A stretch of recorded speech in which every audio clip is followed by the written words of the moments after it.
MP Stephen Flynn. Mr. Speaker, to promise is a thing, to keep it is another.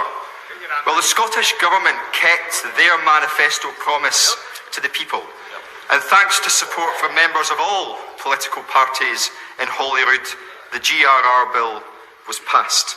Surely in that context, the Prime Minister must recognise that it is a dangerous moment for devolution when both he and indeed the Leader of the Opposition seek to overturn a promise made between Scotland's politicians and Scotland's people.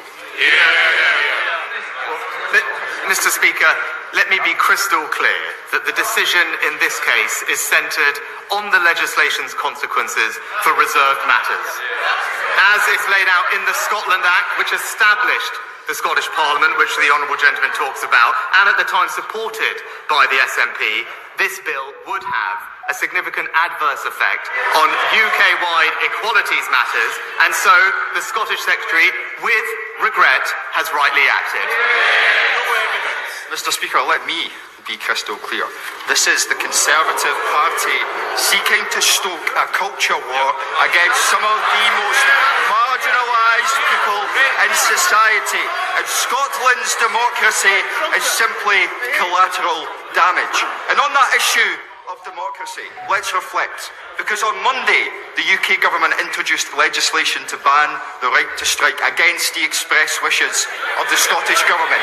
On Tuesday, they introduced legislation to overturn the GRR against the express wishes of the Scottish government. And this evening, they will seek to put in place legislation that rips up thousands of EU protections against the express wishes of the Scottish government.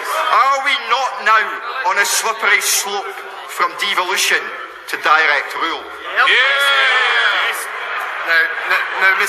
No, Mr. Speaker, of course we're not. This is simply about protecting UK-wide legislation, about ensuring the safety of women and children. This is not about the devolution settlement. I would urge the Honourable Gentleman and his party to consider engaging with the UK government on this bill, as we did before the legislation passed, so that we can find a constructive way forward in the interest of the people of Scotland and the United Kingdom.